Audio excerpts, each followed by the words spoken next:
And hello, good friends of Anime Expo. Welcome to the AX Lite 2019 World Cosplay Summit review. I am so excited to be here with these wonderful, amazing cosplayers who I'm honored to be able to introduce to you.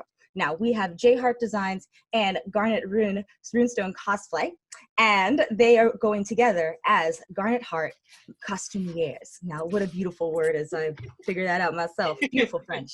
It is so beautiful to have you all here together, and I really appreciate you taking your time to enjoy us here at Anime Expo. Ah, what a beautiful travel. So, I feel like it's been a long time since we've seen each other, yeah?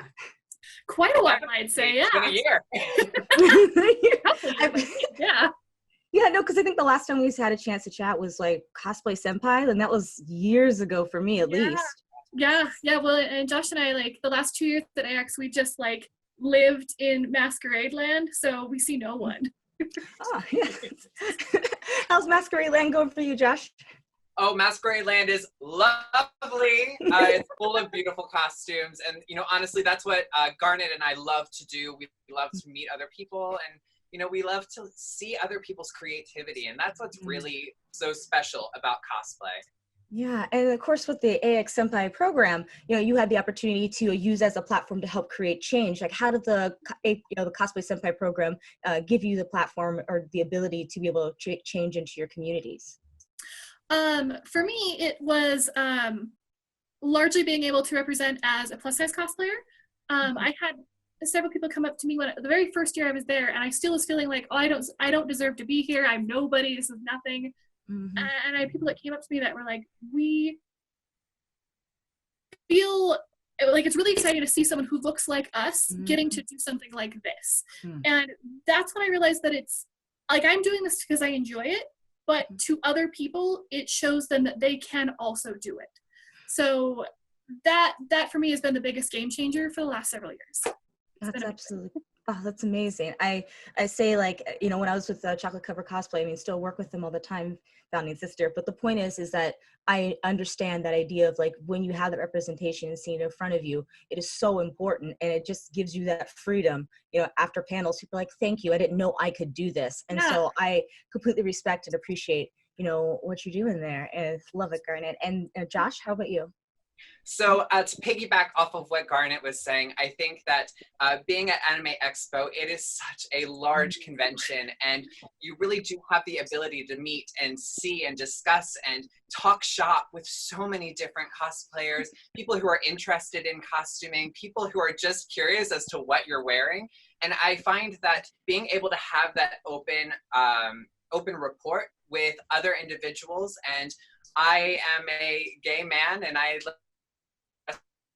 as both male and female characters, and I love to represent both sides of the gender identity. And I find that that's really important, not only for me to show other people that it's okay and it's wonderful and it's great to be able to do it, but it's also great for other people to be able to see other individuals like ourselves who may not necessarily be the most mainstream. That's beautiful. So I just honor both of you. Thank you so much for, like, being able to dedicate that kind of energy and be able to know that cosplay isn't, it's great that we get dressed up, but we have this opportunity to be able to make a beautiful change in our world. And absolutely. I love that you're all doing that. Thank you. There's nothing quite like being able to have those conversations face to face, because it's visual. You are reminded of how much variety there is in this world and how much variety there is in cosplay. That there's just a huge community. So, yeah, absolutely. And since you guys have been a part of the AX Cosplay Senpai program, more or less, like, that's obviously a great stepping point to being part of the World Cosplay Summit for Team USA. Now, I just sort of brag on y'all for a minute. 2019, you were World Cosplay Summit, second place, and you also won another award. Now, tell us a little bit about that award, please. Won the Biore Makeup Award for special effects makeup. Joshua in particular has a very extreme gothic face that he has for Queen Yarnum. It takes about 5 hours to put it on. So a little bit of time, one might say. A little bit, Just a little. I spent about 20 hours in Japan just putting on one face. So it was a wonderful opportunity, and getting to dress up as a a villain who still has a bit of a character to her is really exciting. And to get to go wild with makeup and just like paint my hands all different grimy colors and paint my face with like tears streaming down, it's another level of just extra, and I just love it. No, that's awesome. Like I'll get into like the details of your wonderful costumes in just a minute. But that being said, please tell us, what show are you from? I believe it's a video game called Bloodborne. And go ahead and explain your characters to us. Right. So Garnet and I dressed as characters from Bloodborne. I was Queen Yarna, who is a pseudo boss in the game. Yes. And a female hunter wearing the knight performance, and so the costumes kind of have that air of a theatrical performance of a Broadway show with a lot of texture and detail, and things that are visceral from far away, but as you get closer up, more and more layers are undercovered. Yes. Oh, I love it. It's like a fractal, right? Is it just me? Yes, like you just exactly. Good example. The more you can see. A little. But that being said, like I get a chance to I want to love to get up close and personal with those costumes. My goodness, your pattern making, Josh, is gorgeous. I got a chance to look up, and I mean, they're the most beautiful pins and tucks I've ever seen. So well done. Absolutely wonderful. For the amount of mock-ups we did for these costumes, I would hope so.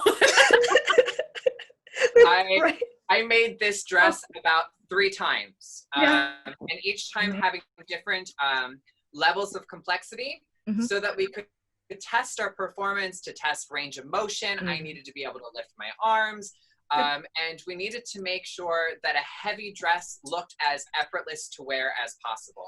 And so that really did rely on a lot of mock-ups and a lot of trial and error in the performance aspect, but I think it turned out quite well. Well, and the rehearsal mock-ups were extra important on my end because I wear a mask for most of the performance, and I'm blind.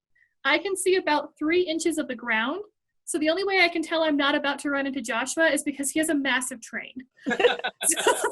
so a lot of rehearsing, and we live at opposite ends of the country, so he would fly to visit me in Utah. We had a rehearsal space at a local library. We would mark out the size of the stage, and then we would just for hours run it and take notes. Okay, we need to change this to the costume. We need to change this to the music. And the next day we'd show up again and do it again and again and again. And so it was about 5 days-ish, usually 4 or 5 days of just intense rehearsal. And we would split, make all those changes, and then come back and meet again. And intense, but like our backgrounds are both in theater, so like we love that kind of stuff. I was gonna say, because this sure sounds like I remember doing like Virginia Theater Association like 1-act plays and stuff, and we would mark out the space, and then of course you make the changes, but you only had like 30 minutes to check the space, so good luck. But that's amazing. What you guys have the ability to be able to transition and transform, and I just think that's absolutely fantastic. It helps to have a good partner. Josh and I work very collaboratively together, so it was a joy to get to work together, but also we really fed on each other's energy. So yeah. One thing I really that's awesome. Please. I mean, it was really just a magical thing to be able to do a performance with my best friend who, we both saw the same vision. And I think that's what's kind of really amazing about the collaboration between Garnet and I, is that we both tackled it in the exact same way. We knew what we wanted, and we knew the visual aesthetic that we wanted to achieve. And, there was a lot of trial and error, and there was definitely a lot of stress and a lot of rough days, but we were in constant communication the entire time, and just talking for hours back and forth, discussing, our real life and then craziness that we were working on. And then crying over embroidery. Oh, I love it. And, speaking of like specificity, I was very intrigued, and I'm such a fan of blood work. And so I would love to know about the beautiful blood splatter that you have on your dress, and maybe some materials that you might have used, or like if you're using like dragon skin, like where are you at? Like I just want to know a little bit more about that and share that with our fellow cosplayers out here. It's a whole process. Oh boy, was it ever. So I live in New York City, and so I have access to the garment district in New York City. And I was scouring for, I know, at least a good 2 months prior to finalizing the fabric. And the issue is that I purchased fabrics in all different colors of ivory, white, and cream. And the main goal is to get every single fabric, all of the different varieties of the combination, what's contained in the fabric, to all turn the exact same color, was a trial and a half.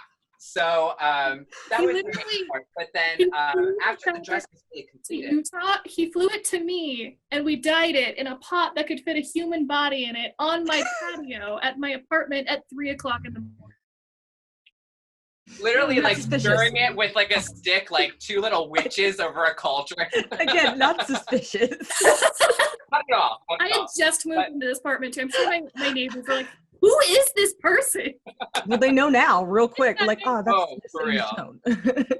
Yeah. But after that, you know, another portion that we had to consider, because Bloodborne is so textural, that after the garments were completed, they all had to be distressed, to be aged and dirtied.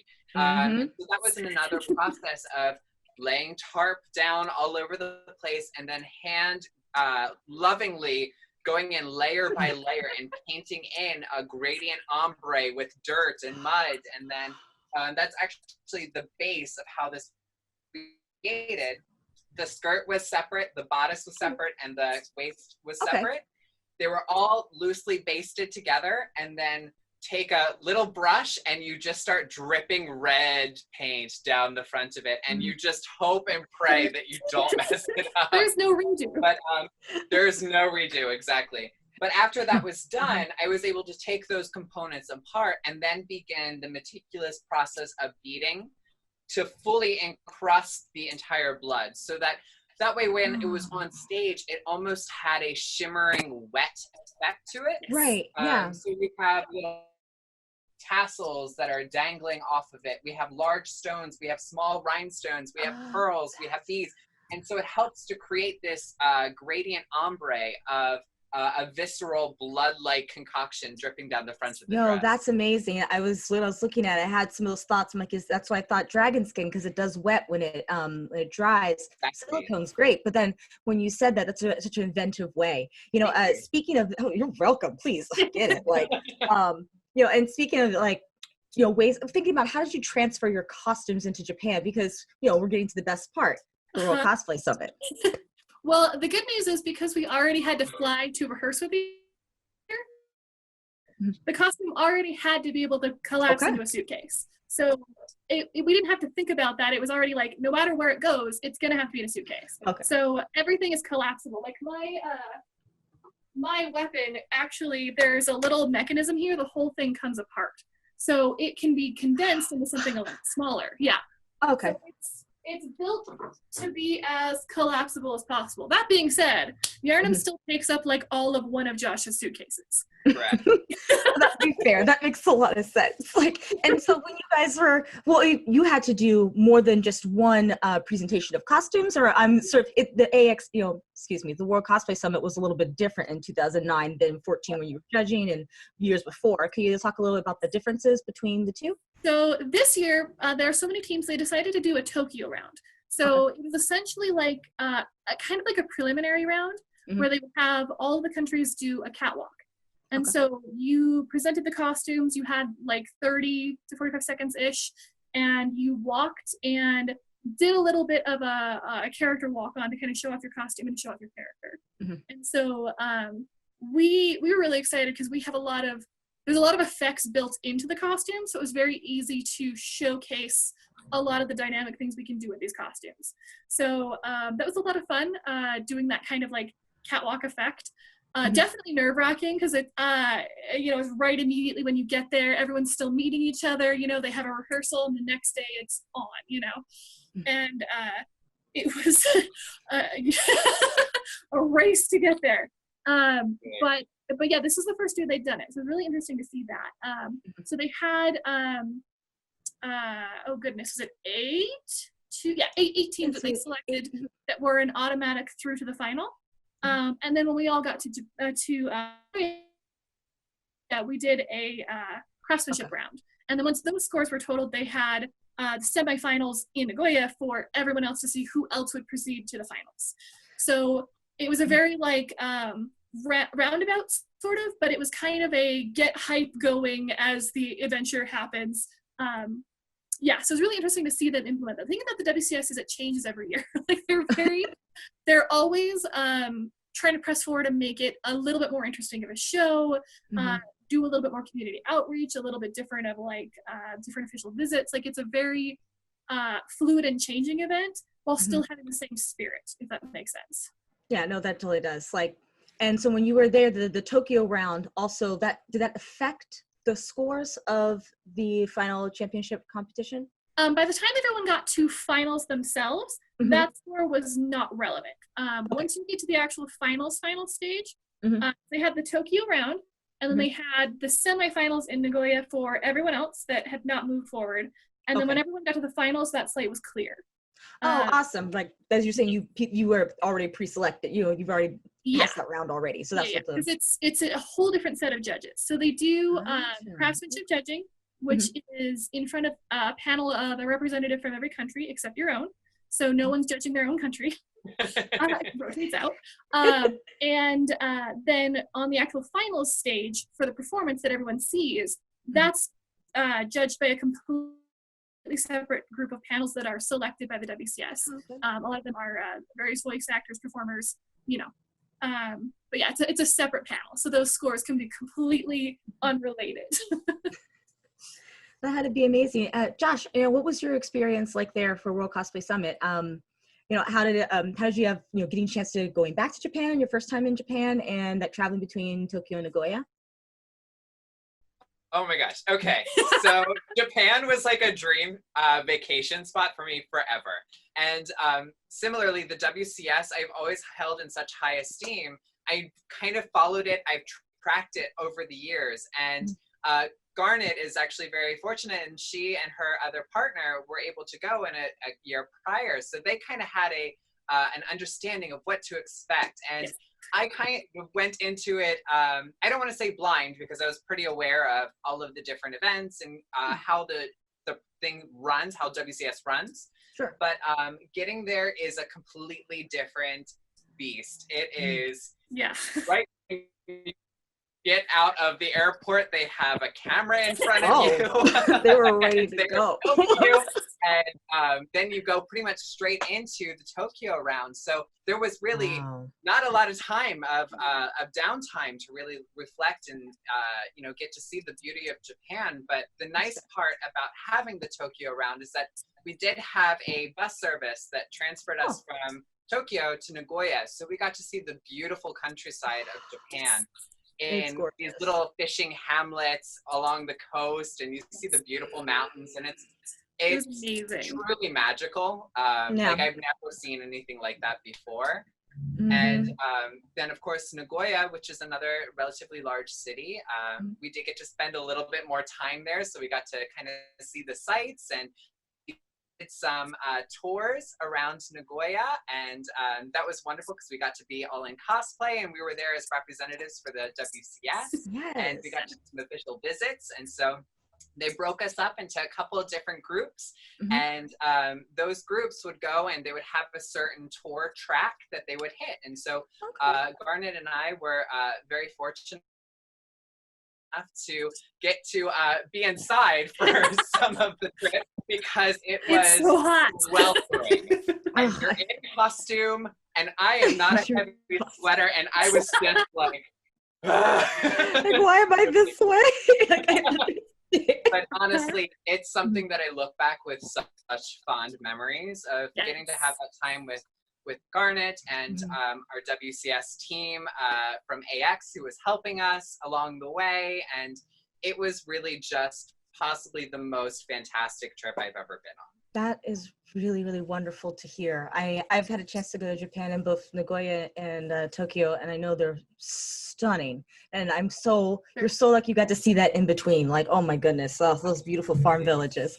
But that being said, I gotta say, you guys have had you had this beautiful moment, I'm sure, when you heard your names being announced. Please share us a little bit about that before we wrap up today. I want to hear that. I want to know. I mean, at AX, we were like, okay, we've done everything we can, and it's up to judges from here at this point, but like, we at least could look at each other and say, okay, we're proud of what we've done, and that's enough. And like, we just like, at AX, when they called our names, we just kind of like, it was like a weight had been lifted off our shoulders and then immediately pressed back down. Because like, oh, what happened? Oh, we have 2 weeks. So it was kind of a, like, enjoy it, but also like, all right, now the real work begins. And Japan? And then Japan, I don't know, it didn't seem real. Like, right. Because again, like, we were, especially the stage in Japan is absolutely amazing. Like, it is a huge, beautiful, like, full theater with amazing lights and this beautiful sound crew. It's amazing. And so to get to fully realize our performance with that amazing crew was like everything we could have hoped for. And so it was like, okay, like, everyone else has done exactly the same thing, where they've done the absolute best they feel they could, something they're proud of. We are honored to stand on the stage next to everyone else that's made it this far. Whatever happens, happens. And again, we were at the very back, so they called our name, and like, we just kind of stood there, and everyone around us like turned to look at us. We were like, oh my gosh. Oh. And I'm looking at Josh, this huge gown, and we're at the very back. So I'm like, I gotta yank this. We gotta go. But like, it just was absolutely surreal for me, I would say. Like, it just, I don't know that I can ever replicate that feeling, to be quite honest. It was an absolute it was really, truly memorable. And Garnet and I were we had a lot of discussion about possibly going to Japan and how wonderful it would be. And we went into AX, we went into our rehearsal, and we completely failed. Yeah, like, everything went wrong. And we had a moment of recollection. We figured out everything that was wrong, and we said, okay, we're going to do the best that we can. We've worked extremely hard. We're excited to be here. Let's just perform. And, so winning at AX was very magical, I think, because honestly, it's something that I've always wanted to do. It's always something that I wanted to represent the United States at WCS. It's kind of a dream of mine. I was the first male representative to go to WCS for the United States. So congratulations. It was really amazing. And then obviously getting to Japan, that's the true prize. Getting to be there, getting to be with so many other extremely talented and very skilled craft people, performers. It was just the next level of just fantastic. And, Melissa and I, we did not go in, expecting to win or, we anything. We're going to do our best. We're going to make a bunch of friends, and, we are going to be the best representatives that we can be for the United States. And I think that that's kind of, what set us apart in some way, and that we were so just excited just to be there and just experience it with everyone. And ultimately, ultimately for me, the cherry on top was getting to do it with my best friend. So that's so beautiful. So y'all are so sweet, and I feel very, very honored to be able to have had this time with you, and also be able to share this with, of course, all our fans at home for AX Lite. Whoop whoop. Thank you again for taking your time today. And I appreciate all your craftsmanship, your artistry, and I'm sure everyone will be able to find you all over the internet. So we do appreciate you here being with us at AX Lite. Thank you so much, and thank you, Garnet, and thank you, JHart, from JHart Designs. I love what you're all doing. It's really, really, really wonderful work. Thank you for joining us. Thank you. Thank you so much. You're welcome. And that is going to be it for me today. Thank you. I'll probably be back a little bit later, but for right now, I'm going to take a little break, get a little snack, and we'll see you for the rest of Anime Expo Lite.